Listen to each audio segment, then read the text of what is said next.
On l'appelle Swissness en anglais, label suisse en français, c'est une garantie de qualité, une valeur reconnue dans le monde entier. Comment le protéger, ce label suisse? Le débat est très vif sur tous ces jours. Pour le Conseil fédéral dans le secteur industriel, il faut que 60% au moins du prix de revient du produit soit réalisé en Suisse. Le Conseil des États et les associations patronales parlent, elles, de 50%. Alors, où placer la barre? Est-ce qu'il faut un taux unique ou un taux modulable en fonction des secteurs industriels? Pour en parler, le plaisir d'accueillir ce matin dans nos studios de Lausanne le directeur général des montres Zenith, Jean-Frédéric Dufour. Bonjour. Bonjour monsieur. Zenith qui dépend, on le rappelle ou on le dit, peut-être pour ceux qui ne le savent pas, du groupe LVMH. Alors dans l'horlogerie, on l'entend beaucoup ces jours, on est très sensible au Swissness, à ce taux, à ce label très exigeant. Dites-nous juste pourquoi c'est indispensable pour l'horlogerie suisse. Écoutez, je crois que c'est historique. Si on revient très loin, on s'est rendu compte que à travers l'histoire de l'horlogerie, il y a déjà eu plusieurs labels qui ont été inventés afin de protéger l'excellence de nos produits. Je pense par exemple au Poinçon de Genève qui en est un, par exemple, ou plus récemment au Poinçon de Fleurier. Donc le Swissmade permettait, en inscrivant ces deux lettres sur le cadran, de garantir une certaine qualité. Donc c'était essentiel aux yeux de consommateurs qui à l'époque n'avaient pas forcément d'outils pour se renseigner sur la provenance des produits, de savoir d'où ça venait. Ça venait de Suisse, c'était donc de bonne qualité. Une montre Zenith, c'est combien de Swissness? Alors, une montre Zenith, c'est 100% de Swissness. 100%? 100%, oui.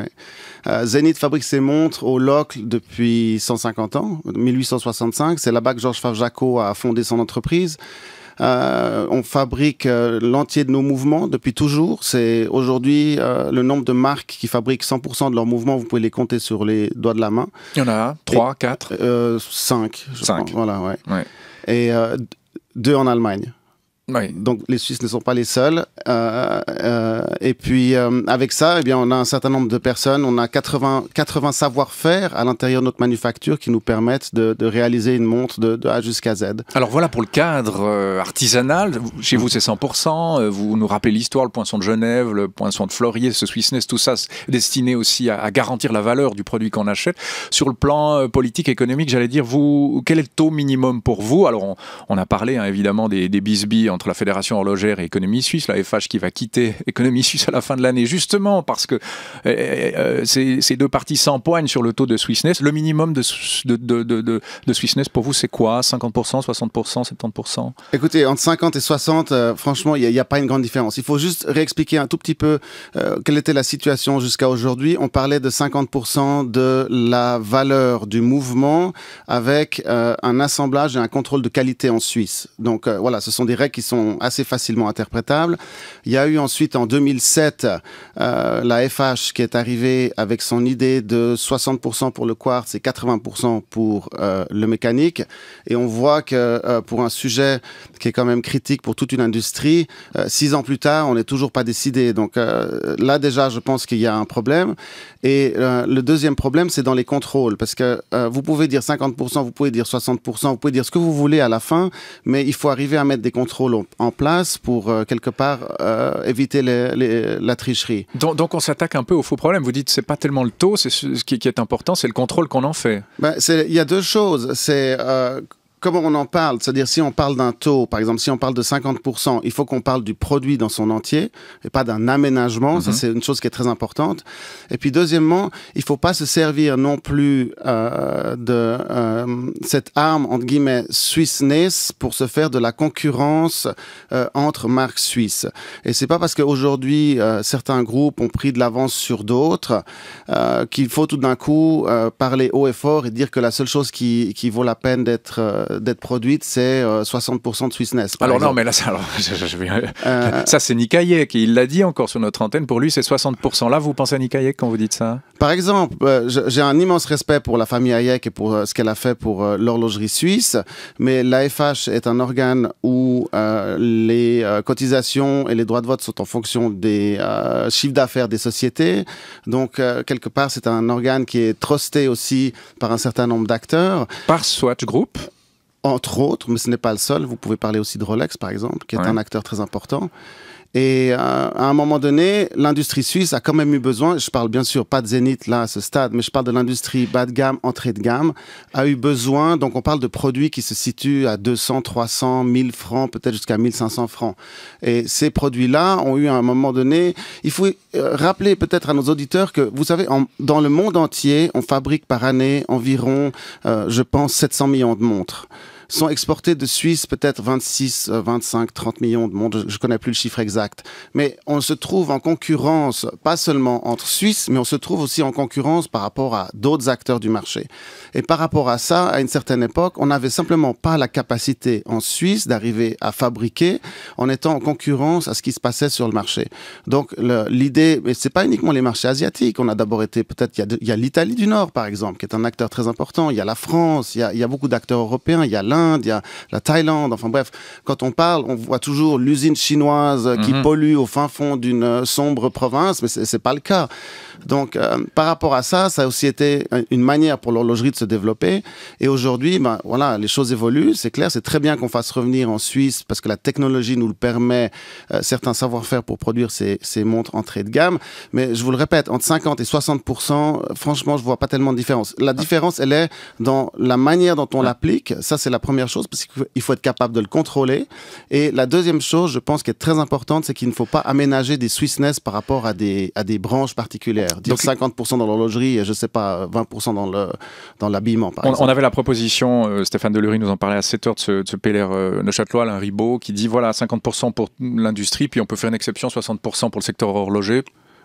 Non, je comprends pas bien. En plus de ça, il faut pas oublier l'Europe, puisqu'il y a en plus de ça des accords bilatéraux qui sont signés, donc qui disent que quand l'Europe dit quelque chose, la Suisse doit pas être trop loin. Et je pense que ça poserait des problèmes juridiques si, par exemple, les horlogers étaient à 60% et le reste à 50%.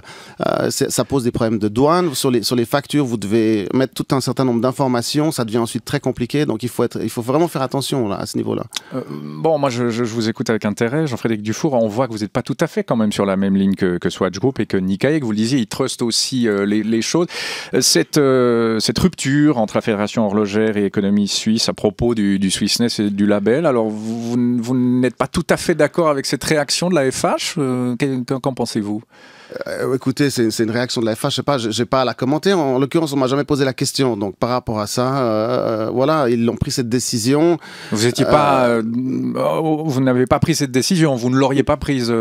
Écoutez, je me serais peut-être posé d'autres questions parce qu'il y a économie suisse qui est, ok, c'est peut-être très financier et ça c'est vrai puisque quelque part c'est assez la Suisse allemande et je vous le rappelle aussi malheureusement ou heureusement je sais pas mais plutôt malheureusement les Suisses allemands ne considèrent pas beaucoup l'horlogerie. Du reste on n'a qu'à voir la peine qu'on a à se faire entendre en tant qu'horloger dans les chambres fédérales. Quand vous dites les Suisses allemands, ça veut dire quoi? Les parlementaires suisses allemands, oui, les patrons suisses allemands? L'économie suisse allemande pour eux c'est la finance, c'est l'industrie, mais c'est une industrie de pointe, c'est l'industrie pharmaceutique mais l'horlogerie c'est l'arc jurassien, c'est Genève, c'est le canton de Vaud, c'est un peu le Valais. Voilà, c'est quelque chose qui est très roman. Donc par rapport à ça, on voit les problèmes qu'on a aujourd'hui à se faire entendre à Berne pour essayer de régler ce problème. Et vous voyez, il a été déposé en 2007, on est en 2013, c'est toujours pas réglé. Donc il y a un certain nombre de questions à se poser aussi à ce niveau-là. Effectivement, Jean-Frédéric Dufour, renforcer les exigences pour le label suisse, au-delà de l'horlogerie, est-ce qu'on favorise avec ça l'activité industrielle en Suisse, la création d'emplois, ou est-ce qu'au contraire, ça peut péjorer les choses? Comment vous voyez ça d'un ordre plus général? Écoutez, moi je suis un grand libéral, donc je pense que c'est pas des règlements qui favorisent quoi que ce soit. Et aujourd'hui, la raison principale pour laquelle les montres bas de gamme et moyen de gamme ramènent des activités en Suisse, c'est parce que on a les moyens technologiques d'arriver à faire meilleur marché et de manière plus rapide ce qu'on faisait avant en Asie avec de la main-d'œuvre locale. C'est l'histoire de la Swatch, ça. C'est l'histoire de la Swatch, par exemple, exactement. Ouais. Voilà. Et avec ça, c'est simplement des calculs industriels. Et on se rend compte aujourd'hui, par exemple pour Zenith, vous m'avez demandé combien est-ce qu'on faisait de composants en Suisse. Je vous réponds 100%. Mais je le fais aussi parce que c'est traditionnellement comme ça qu'on l'a fait. Mais même si par un accès de folie, je voulais le faire différemment, j'aurais énormément de problèmes puisqu'on produit quelques dizaines de milliers de montres par année et que pour de pareilles quantités, d'aller aussi loin, c'est très compliqué.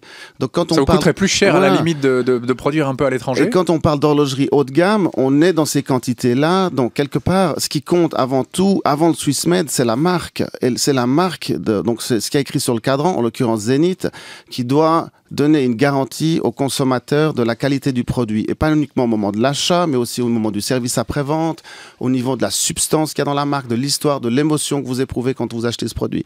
Et ça, c'est quelque chose, le Swiss Made, il peut rien faire. Mais alors, est-ce que justement cette émotion ne naît pas chez le client, par exemple asiatique ou américain du Sud ou indien ou américain? Est-ce que l'émotion ne naît pas du fait qu'il sache précisément qu'il y a 80, 90 ou 100% de Suisse dans ce qu'il achète? Mais vous croyez qu'il le sait? Ah bah le client qui achète une montre à 10 ou 15 ou 20 000 francs, il se renseigne un peu sur le produit qu'il a, non? Comme je viens de vous le dire, une montre à 10 ou 15 000 francs, je pense à de rares exceptions, elle est faite au-delà de 80% en Suisse. C'est pas possible, sinon vous ne pouvez pas travailler avec ces gens-là. Ils parlent en centaines de milliers de pièces ou au minimum 50 000 pièces, donc on est dans une dimension qui est différente. Les délais de livraison sont très compliqués à gérer, les réappros sont très compliqués à gérer, donc on est dans une autre dimension. Donc le client qui est à l'étranger, qui voit une montre suisse, il voit en premier la marque, le logo qui est sur la montre, il voit si le produit lui plaît. D'ailleurs, c'est très significatif. Regardez la taille avec laquelle on écrit Swiss Made sur les cadrans. Si vous n'avez pas des bons yeux ou des bonnes lunettes, vous êtes incapable de le lire.